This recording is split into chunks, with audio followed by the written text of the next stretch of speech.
Hello दोस्तों, आपका बहुत बहुत स्वागत है आपके अपने चैनल एमपी ऑनलाइन स्टडी पर। जैसे कि आपको पता है कि एमपी ऑनलाइन स्टडी पर एमपी जीके से रिलेटेड और एमपी भूगोल से रिलेटेड वीडियो अपलोड की जा रही हैं। इसी से रिलेटेड आज की वीडियो हमारी रहने वाली है, जो कि है मध्य प्रदेश की प्रमुख मिट्टियाँ। तो आज जो है हम मिट्टियों के ऊपर जो है डिस्कस करने वाले हैं, जो कि मध्य प्रदेश में सबसे ज़्यादा आपको काली मिट्टी देखने को मिलती है, जो कि 61% क्षेत्रफल में फैली हुई है। तो उसी के अकॉर्डिंग आज का हमारा टॉपिक रहने वाला है और आज हम संपूर्ण डिस्कशन जो है वो काली मिट्टी पर करने वाले हैं। क्योंकि अगर हम देखें एमपी के अकॉर्डिंग तो सबसे ज़्यादा क्षेत्रफल में आपको काली मिट्टी देखने को मिलेगी। तो इसी के अकॉर्डिंग आज की जो है हमारा टॉपिक जो रहेगा वो रहेगा काली मिट्टी। लेकिन ओवरऑल मैप के अकॉर्डिंग मैं आज आपको सारी मिट्टी समझा दूंगा, फिर डिटेल में जो है नेक्स्ट वीडियो में जो है काली मिट्टी के अतिरिक्त अन्य मिट्टियों पर भी जो है हम डिस्कस करने वाले हैं। तो आज की वीडियो है हमारी मध्य प्रदेश की मिट्टियाँ, जिसके अंतर्गत काली मिट्टी पर जो है आज हम डिस्कस करने वाले हैं। तो उसी से रिलेटेड आज का टॉपिक रहने वाला है।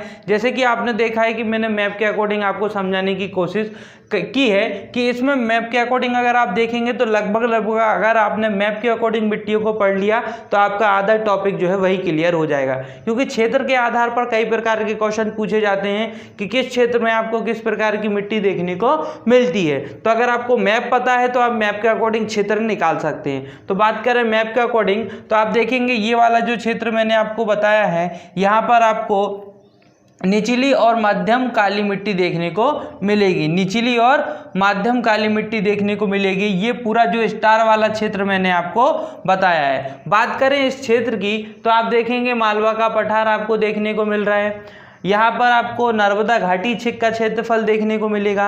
ये वाला क्षेत्र आपका नर्मदा घाटी वाला क्षेत्र हो जाएगा। ये मालवा पठार का क्षेत्र हो जाएगा। थोड़ा सा आपका ये सतपुड़ा का क्षेत्र भी हो जाएगा। क्योंकि आप देखेंगे तो यहाँ अलीराजपुर, धार, बड़वानी, खरगोन, खंडवा, बुरहानपुर ये वाले क्षेत्र आपको देखने को मिलेंगे जो सतपुड़ा के अंतर्गत आते हैं। फिर बात करते हैं ऊपर वाला होशंगाबाद आ जाएगा थोड़ा सा, तो ये नर्मदा घाटी का क्षेत्र है ना। फिर ये मालवा का पठार तो पूरा आ जाएगा आपका, मंदसौर आ जाएगा, नीमच आ जाएगा आपका। ये वाला जो क्षेत्र है राजगढ़ आ जाएगा, विदिशा आ जाएगा, भोपाल आ जाएगा, अशोकनगर आ जाएगा। थोड़ा सा क्षेत्र आपका जो है बुंदेलखंड का भी आ जाएगा, है ना। तो मालवा का लगभग संपूर्ण पठार है ना, और उसके बाद मालवा के संपूर्ण पठार के साथ नर्मदा घाटी भी देख सकते हैं और सतपुड़ा पठार भी देख सकते हैं। तो यहाँ पर आपको जो है निचली और माध्यम काली मिट्टी देखने को मिलती है। ये जो मैंने क्षेत्र आपको बताया है, जिले की भी मैंने आपको लगभग नाम बता दिए। बात करते हैं जड़ोद मिट्टी की। ये तो हो गई आपकी काली मिट्टी में एक भाग है, आपका एक प्रकार है निचली और माध्यम काली मिट्टी। काली मिट्टी का ही एक प्रकार है निचली और माध्यम मिट्टी। तो हमने निचली और माध्यम मिट्टी के बारे में बताया। बात कर रहे हैं जड़ोद मिट्टी की, तो ये जो क्षेत्र मैंने आपको जब पढ़ाया था, प्रदेशों के बारे में पढ़ाया था, मध्य प्रदेश के प्रमुख प्रदेश, तब मैंने आपको डिस्कस किया था और तब मैंने आपको बताया था कि ये जो क्षेत्र है ये उच्च मध्य भारत का क्षेत्र है, या उच्च मध्य पठार इसके नाम से ये जाना जाता है, या इसको हम जो है उच्च भारत का पठार भी कहते हैं। तो बात करें अगर उच्च भारत के पठार की, तो ये पूरे उच्च भारत पठार में आपको जड़ोद मिट्टी देखने को मिलती है। पूरे उच्च भारत पठार में आपको जड़ोद मिट्टी देखने को मिलती है। जब हम जड़ोद मिट्टी पर एक सेपरेट वीडियो बनाएंगे तो हम उस पर जड़ोद मिट्टी पर डिस्कशन करने वाले हैं। बट अभी आपको याद रखना है कि जड़ोद मिट्टी जो है उच्च मध्य पठार में पूरा लगभग फैली हुई है, जिसके अंतर्गत आप देखेंगे तो आप देखेंगे भिंड, मुरैना, ग्वालियर, दतिया, शिवपुरी ये सारी चीजें, ये पूरे कंप्लीट जिले आपको देखने को मिलते हैं। लगभग चंबल संभाग जो है वो संपूर्ण आ जाता है। क्योंकि आप देखेंगे शिवपुरी, भिंड, मुरैना, तो ये तो आपका चंबल संभाग हो जाएगा। फिर ग्वालियर हो जाएगा, दतिया हो जाएगा, शिवपुरी हो जाएगा, छोटा सा आपका गुना भी आ जाएगा। तो ये जो क्षेत्र है ये जड़ोद मिट्टी से लगभग घिरा हुआ है। तो जड़ोद मिट्टी की बात करें तो उच्च मध्य पठार में आपको जड़ोद मिट्टी देखने को मिलती है। बात करें जड़ोद मिट्टी की तो उच्च मध्य पठार या उच्च भारत का पठार यहाँ आपको देखने को मिलती है, जिसके अंतर्गत हम देखें तो शिवपुरी, भिंड, मुरैना, ग्वालियर, है ना, ये सारे छोटे छोटे जिले आपको देखने को मिलेंगे। तो ये तो हो गई आपकी जड़ोद मिट्टी, और ये मैंने आपको बताया निचली और माध्यम काली मिट्टी। अब बात करते हैं मध्यम और गहरी काली मिट्टी। ये वाला जो क्षेत्र देख रहे हैं आप, ये गहरी काली मिट्टी का क्षेत्र है। यहाँ पर लगभग आपको गहरी काली मिट्टी देखने को मिल जाएगी। बात करें अगर क्षेत्र की, तो क्षेत्र में आप देखेंगे छिंदवाड़ा मिल जाएगा, बैतूल मिल जाएगा, सिवनी मिल जाएगा। तो ये थोड़ा सा आपको जबलपुर भी मिल जाएगा। तो आप देखेंगे यहाँ से अगर आप देखेंगे तो बैतूल मिल जाएगा, छिंदवाड़ा मिल जाएगा, सिवनी मिल जाएगा, और थोड़ा सा जबलपुर वाला क्षेत्र, नरसिंहपुर वाला क्षेत्र जो है वो आपको माध्यम और गहरी काली मिट्टी में देखने को मिल जाएगा। तो ये माध्यम या गहरी काली मिट्टी का क्षेत्र हो जाएगा। इसके बाद बात करते हैं लैटेराइट मिट्टी की। बात करें लैटेराइट मिट्टी की, तो लैटेराइट मिट्टी जो है आपको लगभग संपूर्ण बालाघाट में और मंडला में देखने को मिलती है। बात करें लैटेराइट मिट्टी की, तो लैटेराइट मिट्टी आपको जो है संपूर्ण बालाघाट और मंडला के क्षेत्र में देखने को मिलती है। ये आप देखेंगे बालाघाट और ऊपर मंडला वाला क्षेत्र देखेंगे, यहाँ आपको लैटेराइट मिट्टी देखने को मिल जाएगी। इसके बाद बात करते हैं लाल और पीली मिट्टी। लाल और पीली मिट्टी की बात करें तो अनूपपुर, शहडोल, ये जो क्षेत्र रहेगा आपका अनूपपुर, शहडोल, ये वाला जो क्षेत्र है अनूपपुर और शहडोल वाला, यहाँ लाल और पीली मिट्टी देखने को मिलेगी। लाल और पीली मिट्टी आपको अनूपपुर, शहडोल के आसपास के जितने भी जिले आपको मैप के अकॉर्डिंग दिखेंगे वहाँ आपको लाल और पीली मिट्टी देखने को मिलेगी। अब बात करते हैं मिश्रित लाल और काली मिट्टी। मिश्रित लाल और काली मिट्टी, अगर हम बात करें मिश्रित लाल और काली मिट्टी की, तो आप देख सकते हैं बुंदेलखंड आ जाएगा, बघेलखंड आ जाएगा और विंध्याचल आ जाएगा। बघेलखंड आपका ये हो जाएगा, विंध्याचल ये हो जाएगा, या पन्ना रीवा, रीवा पन्ना का पठार भी हम उसको बोल सकते हैं, रीवा पन्ना का पठार भी बोल सकते हैं। बुंदेलखंड का आधा भाग आ जाएगा, क्योंकि लगभग थोड़ा सा भाग आपका यहाँ भी चला जाएगा। बुंदेलखंड का थोड़ा सा भाग यहाँ चला जाएगा, तो थोड़ा सा बुंदेलखंड का भाग भी आ जाएगा आपका। उसके बाद आपका विंध्याचल पर्वत श्रेणी भी आ जाएगी, या रीवा पन्ना का पठार भी आ जाएगा, और यहाँ बघेलखंड का छोटा सा क्षेत्र भी आ जाएगा। ये जो क्षेत्र है, इन क्षेत्र में आपको कौन सी मिट्टी देखने को मिलेगी? मिश्रित लाल और काली मिट्टी। मिश्रित लाल और काली मिट्टी देखने को आपको इस क्षेत्र में मिल जाएगी। बात करें अगर मिश्रित लाल और काली मिट्टी के जिलों की, तो आप देखेंगे जैसे कि नया जिला जो बना है निवाड़ी आ जाएगा आपका, निवाड़ी के बाद आ जाएगा टीकमगढ़ आ जाएगा आपका, है ना, तो पन्ना आ जाएगा, रीवा आ जाएगा, सतना आ जाएगा, सीधी आ जाएगा, पन्ना, रीवा, सतना, सीधी, ये जो हैं जिले।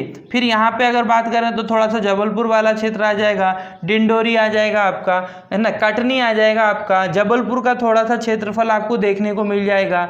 तो ये जो है ना, ये जो छोटे छोटे ज़िले हैं इनके अकॉर्डिंग भी आप देख सकते हैं, क्योंकि कई बार जो है ज़िले के अकॉर्डिंग जो भी है मिट्टियों का प्रकार पूछ लिया जाता है। तो अगर हम फिर से एक बार रिवाइज कर देता हूँ, जैसे कि आप देखेंगे निवाड़ी आ जाएगा, टीकमगढ़ आ जाएगा, छतरपुर आ जाएगा, पन्ना आ जाएगा, सतना आ जाएगा, रीवा आ जाएगा, है ना, सीधी आ जाएगा, थोड़ा सा सागर वाला क्षेत्र आ जाएगा आपका, डिंडोरी आ जाएगा, है ना। तो ये थोड़ा सा आपका जो है वो आपका आप देख सकते हैं, जैसे कि मैंने आपको बताया था यहाँ पर अनूपपुर आ जाएगा, है ना, तो उसी के अकॉर्डिंग थोड़े से ये इनका भी क्षेत्र यहाँ पे आपको देखने को मिल जाएगा। तो ये तो हो गया क्षेत्र के आधार पर। जब हम इन पर डिस्कस करेंगे तो हम इसका पूर्ण रूप से आपको जिले के नाम बता देंगे। अभी जो है आज का टॉपिक है हमारा काली मिट्टी। तो बात करते हैं हम काली मिट्टी की, जो मध्य प्रदेश के 61% क्षेत्रफल में फैली हुई है। बात करते हैं काली मिट्टी की, जो मध्य प्रदेश के 61% क्षेत्रफल में फैली हुई है। तो उसी के अकॉर्डिंग अगर देखें तो काली मिट्टी के अगर हम देखें, जैसे कि आपने भी देखा होगा कि लगभग मध्य प्रदेश के संपूर्ण क्षेत्रफल में काली मिट्टी है। तो उसके अकॉर्डिंग अगर इसका स्थानीय नाम देखें तो कलहण, रेगड़, कपास, भर्री, ये इसके जो है स्थानीय नाम हो जाएंगे। कई प्रकार से जो है काली मिट्टी को जाना जाता है। तो उसी के अकॉर्डिंग अगर हम देखें तो स्थानीय नाम हो जाएगा कलहड़, रेगड़, कपास और भर्री, ये जो हो जाएंगे काली मिट्टी के स्थानीय नाम हो जाएंगे। विस्तार की अगर हम बात करें तो मध्य प्रदेश के संपूर्ण क्षेत्रफल में काली मिट्टी पाई जाती है। जैसे कि हमने मैप के अकॉर्डिंग देखा, लगभग कुछ क्षेत्रफल ऐसे हैं जहां काली मिट्टी नहीं पाई जाती है, परंतु फिर भी मध्य प्रदेश के संपूर्ण क्षेत्रफल में लगभग काली मिट्टी पाई जाती है।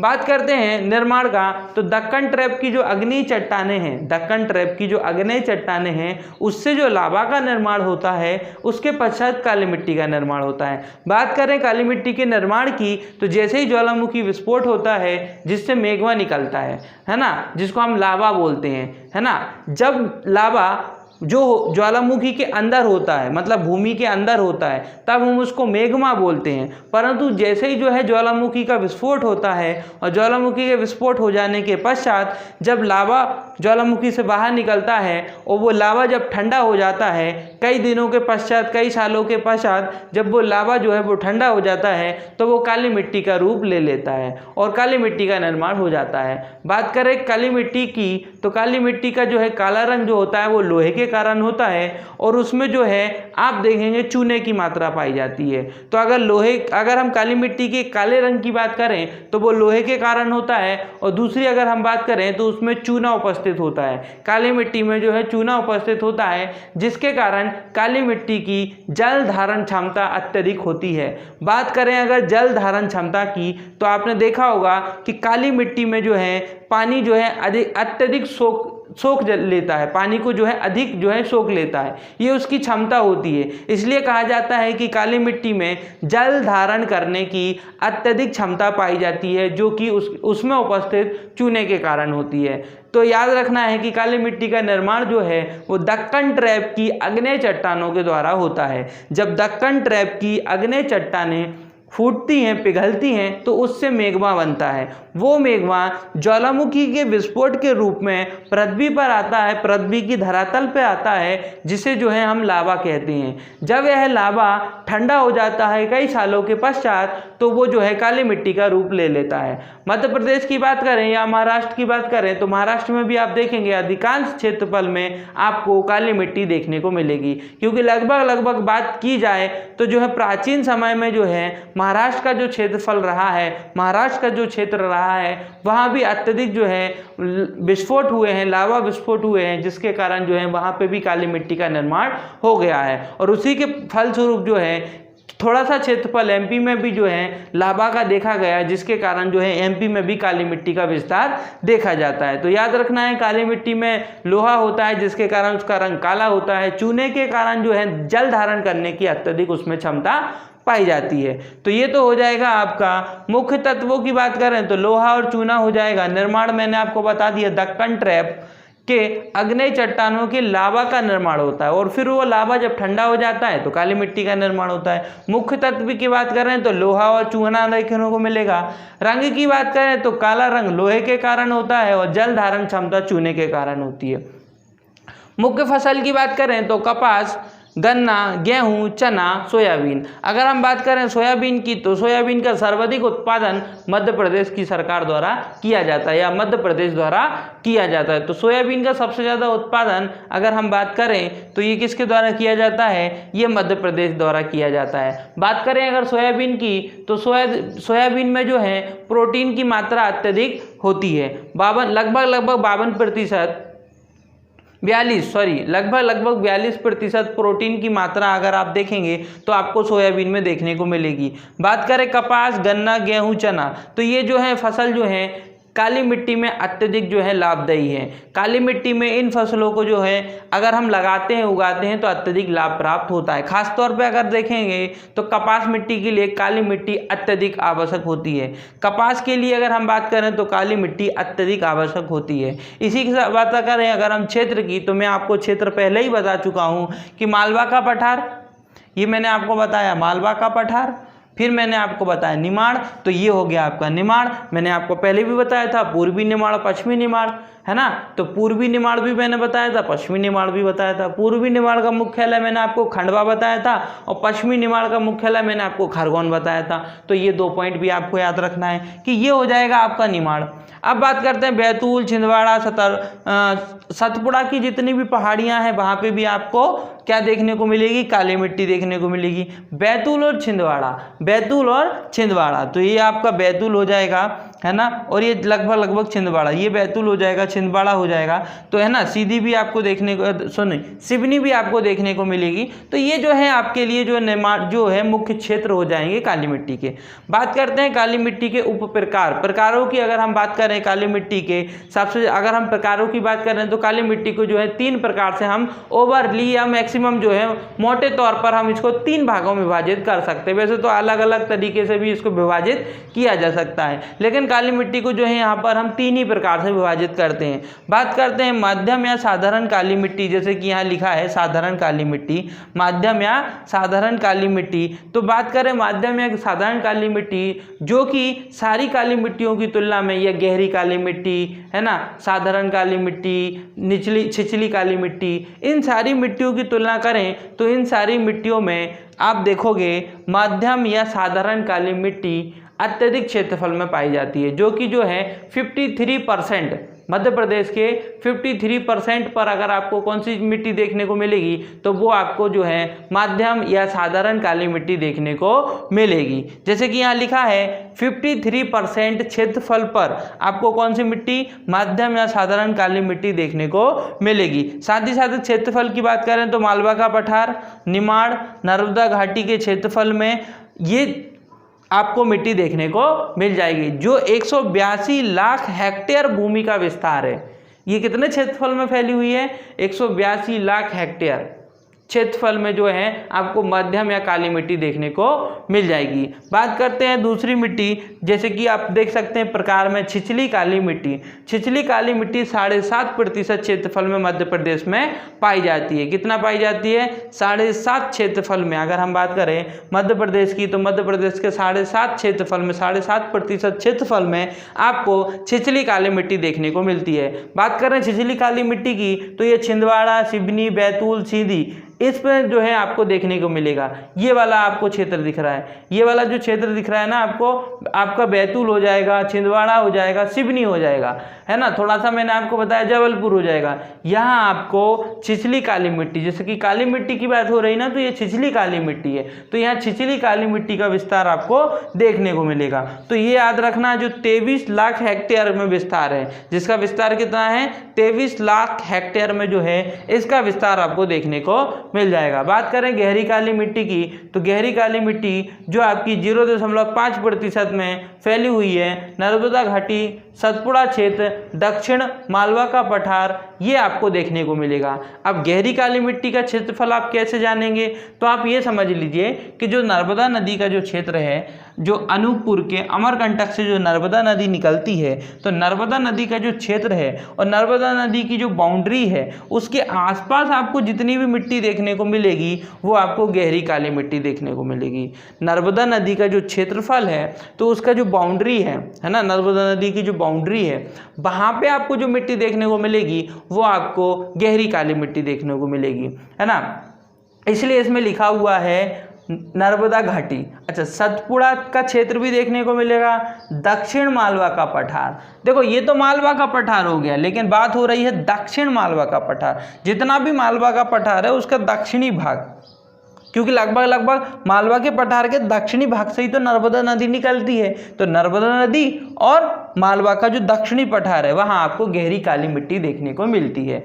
और ये आपकी 1.4 लाख हेक्टेयर तक फैली हुई है, जिसमें फास्फेट और नाइट्रोजन की कमी होती है, जिसमें फास्फेट और नाइट्रोजन की कमी होती है। इसके साथ ऊपर भी कुछ पॉइंट लिखे हैं, जैसे मैंने आपको बताया था मध्य प्रदेश के 61% भाग पर काली मिट्टी फैली हुई है।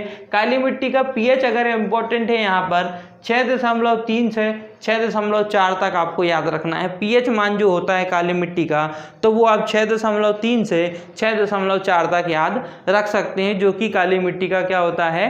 पीएच मान होता है। ये आपको इम्पोर्टेंट है, याद रखना है। काली मिट्टी का सर्वाधिक क्षेत्रफल मैंने आपको बताया आपको महाराष्ट्र में देखने को मिलेगा, और दूसरे स्थान पर आपको जो है एमपी में देखने को मिलेगा। तो 2 पॉइंट आपको याद रखना है कि काली मिट्टी का सर्वाधिक क्षेत्रफल आपको महाराष्ट्र में देखने को मिलेगा, लेकिन दूसरे स्थान पर अगर हम बात करें तो एमपी में देखने को मिलेगा।